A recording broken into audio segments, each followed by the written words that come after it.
ఉమ్మడి కడప జిల్లాలో తెలుగుదేశం అంతర్గత విభేదాలు బగ్గుమన్నాయి. నాయకుల మధ్య విభేదాలు అసమ్మతి రాజీనామాలకు బాటలు వేస్తున్నాయి. ఈ నేపథ్యంలో రాయచోటి సీనియర్ నేత సులువాసి బాలసుబ్రహ్మణ్యం పార్టీకి రాజీనామా చేశారు.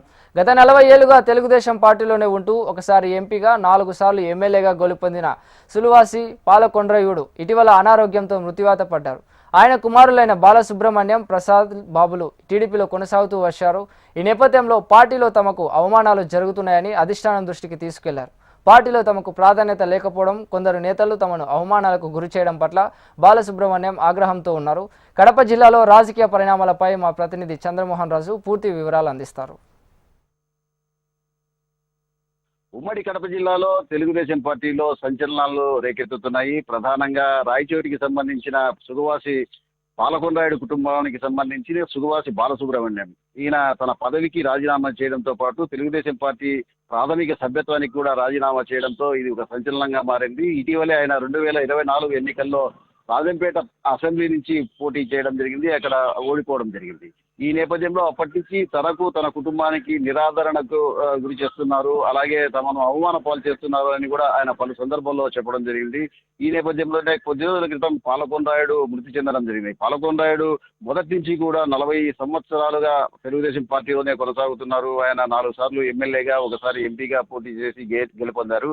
ఈ నేపథ్యంలో రాయచోటి టికెట్ ఇస్తారని భావించిన సువాసి బాలసుబ్రహ్మణ్యం రాయచోటి టికెట్ ఇవ్వకపోగా రాజంపేట టికెట్ను చివరి నిమిషంలో ఇచ్చారు. ఆ తర్వాత అక్కడ వెన్నుపోట్ల వల్ల ఓడిపోయాము అనే ఆవేదన వ్యక్తం చేస్తూ వచ్చారు. అక్కడ ఓడిపోయిన తర్వాత పార్టీ అధిష్టానం కూడా వారికి సరైన ప్రాధాన్యతనివ్వలేదు, ఏ కార్యక్రమంలో కూడా వాళ్లకు అవకాశం కల్పించలేదు అనే అభిప్రాయాన్ని వారు వ్యక్తం చేస్తున్న పరిస్థితి. వారు కొంత ఆత్మన్యూనత భావంతో బయటికి రాలేని పరిస్థితి కూడా నెలకొంది. ఈ నేపథ్యంలో సుగవాసి బాలసుబ్రహ్మణ్యం ఈ రోజు రాజీనామా చేయడంతో ఇది పెద్ద సంచలనంగా మారింది. బలిజ సామాజిక వర్గానికి సంబంధించి రాయలసీమ ప్రాంతంలో వైఎస్ఆర్ కాంగ్రెస్ పార్టీ ఎవరికి టికెట్ ఇవ్వలేదు కాబట్టి ఈ సామాజిక వర్గానికి ఒక టికెట్ ఇవ్వాలన్న ఉద్దేశంతో చంద్రబాబు ఇక్కడ రాజంపేటలో పాలకొండాయుడు కుమారుడు సుగవాసి బాలసుబ్రహ్మణ్యంకు టికెట్ ఇవ్వడం జరిగింది.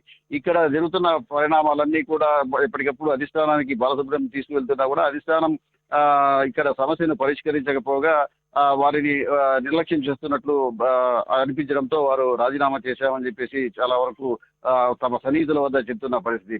తన కార్యకర్తలు, అభిమానులు వారి సూచనల మేరకే తాను రాజీనామా చేసినట్టు బాలసుబ్రహ్మణ్యం చెబుతున్నా కూడా గత కొంతకాలంగా కూడా బాలసుబ్రహ్మణ్యానికి అలాగే ఆ రాయచోటి నియోజకవర్గంలో కొంతమంది తెలుగుదేశం పార్టీ నాయకులకు, ఇటు రాజంపేటలో తెలుగుదేశం పార్టీ నాయకులకు మధ్యన విభేదాలు తారాస్థాయిలో చోటు చేసుకోవడంతో ఈ పరిణామాలన్నీ కూడా చాలా ఆసక్తికరంగా మారాయి. బాలసుబ్రహ్మణ్యం రాజంపేట నుంచి ఓడిపోయిన తర్వాత రాజంపేటలో పలు కార్యక్రమాల్లో పాల్గొనడానికి వెళ్లిన సందర్భంలో అక్కడ తెలుగుదేశం పార్టీ జిల్లా అధ్యక్షుడు చెమర్తి జగన్మోహన్ రాజుకు ఆయనకు మధ్యన చాలా సందర్భాల్లో చిన్నపాటి ఘర్షణలు సైతం జరిగిన సంఘటనలు ఉన్నాయి. మొదటి నుంచి కూడా జగన్మోహన్ రాజు రాజంపేటలో తనకి టికెట్ వస్తుంది, రాజంపేట అసెంబ్లీ స్థానానికి తాను పోటీ చేస్తున్నానని గత 3 సంవత్సరాలుగా రాజంపేట నియోజకవర్గం అంతా కూడా విస్తృతంగా పర్యటించడం, అలాగే అక్కడ పార్టీ కార్యక్రమాల్లో పాల్గొనడం వంటి చేస్తున్నారు. అలాగే ఆయనకు ఎన్నికల ముందు అన్నమయ్య జిల్లా అధ్యక్షుడిగా చేసి ఆ తర్వాత పాలకొండాయుడు కుమారుడైన బాలసుబ్రహ్మణ్యంను అసెంబ్లీ అభ్యర్థిగా అక్కడ ప్రకటించారు. మొదట బాలసుబ్రహ్మణ్యంను ఎంపీగా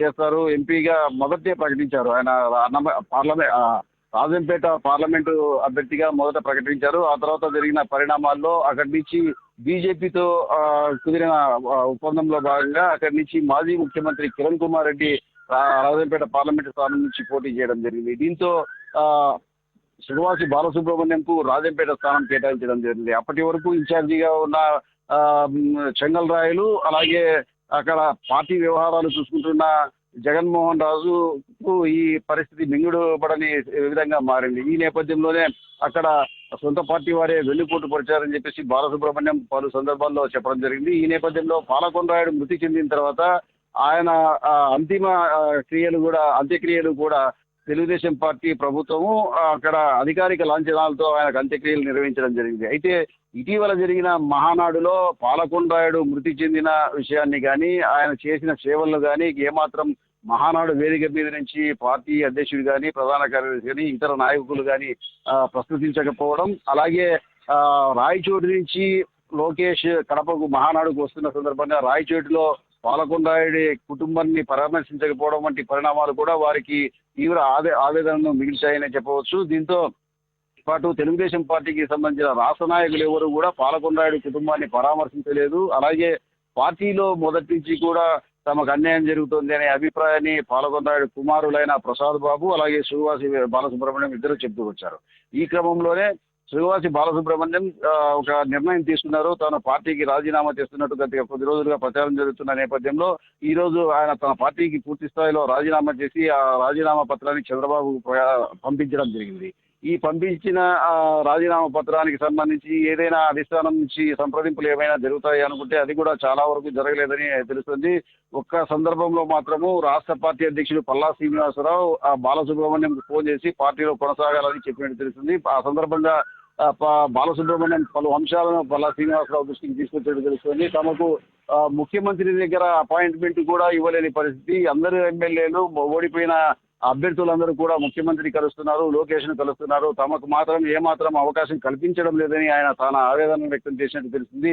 తన తండ్రి దాదాపు 83 వయసులో కూడా రాయచోటి నియోజకవర్గంలో రాయచోటి అభ్యర్థిని రాంప్రసాద్ రెడ్డిని గెలిపించడానికి తీవ్రంగా కృషి చేశారు. ఆయన మరణానంతరం ఆయనకు సరైన గుర్తింపు లేకుండా పోయింది. అంతకు ముందు నుంచి కూడా తమకు గుర్తింపు లేకుండా చేస్తున్నారు. తమకు ఉద్దేశపూర్వకంగానే జిల్లాకు సంబంధించిన నేతలు ఇబ్బందులు పెడుతున్నారనే అభిప్రాయాన్ని ఆయన వ్యక్తం చేసిన పరిస్థితిలో కొంతకాలం వేచి చూడాలని, మంచి భవిష్యత్తు ఉంటుందని పల్లా శ్రీనివాసరావు చెప్పినా కూడా సుబ్రహ్మణ్యం దాన్ని తోసిపుచ్చినట్టు తెలుస్తుంది. ఈ నేపథ్యంలో సుబ్రహ్మణ్యం ఈ నెల 15వ తేదీన తాడేపల్లిలో వైఎస్ జగన్మోహన్ రెడ్డి సమక్షంలో వైఎస్ఆర్ కాంగ్రెస్ పార్టీలో చేరతారనే ప్రచారం జోరుగా సాగుతుంది. అందుకు సంబంధించిన ఏర్పాట్లు కూడా జరుగుతున్నట్టు తెలుస్తుంది. కాగా సుబ్రహ్మణ్యం సోదరుడు సువాసి ప్రసాద్ బాబు మటుకు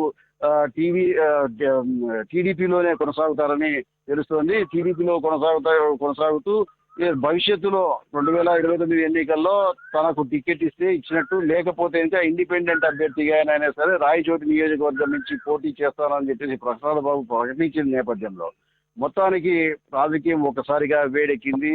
ఈ ప్రాంతంలో మొదటి నుంచి కూడా పాలకొండాయుడు కుటుంబ వ్యవహారం బాగా ప్రాచుర్యంలో ఉంది. రాజంపేట పార్లమెంటు పరిధిలోని దాదాపుగా 7 నియోజకవర్గాల్లో వాళ్ళ ప్రభావం ఉంది. దీంతో పాటు కడపలో కూడా వారి ప్రాబల్యం కొంతవరకు ఉంది. ఈ నేపథ్యంలో పాలకొండాయుడు కుటుంబము టీడీపీ పార్టీకి దూరం కావడం వలన కొంత నష్టమే అనే అభిప్రాయం అన్ని వర్గాల నుంచి వ్యక్తం అవుతోంది. ఈ క్రమంలో భవిష్యత్తులో ఏ విధంగా రాజకీయ పరిణామాలు మలుపు తిరుగుతాయో అన్న ఆసక్తికర చర్చ జరుగుతోంది. అలాగే అధిష్టానం ఏ నిర్ణయం తీసుకుంటుంది, సువాసి బాలసుబ్రహ్మణ్యం నిలువరిస్తుందా లేదంటే ఆయన వెళ్ళిపోవచ్చు అనే సంకేతాలు ఇస్తుందా అన్న విషయం ఇంకా స్పష్టంగా తెలియలేదు. ఏదైతేనేమి ఇక్కడైతే మాత్రం ఇప్పుడు జరుగుతున్న పరిణామాలు పెద్ద సంచలనంగానే మారాయని చెప్పవచ్చు. కెమెరామెన్ రవితో చంద్రమోహన్ రాజు, HM టీవీ, కడప జిల్లా నుండి.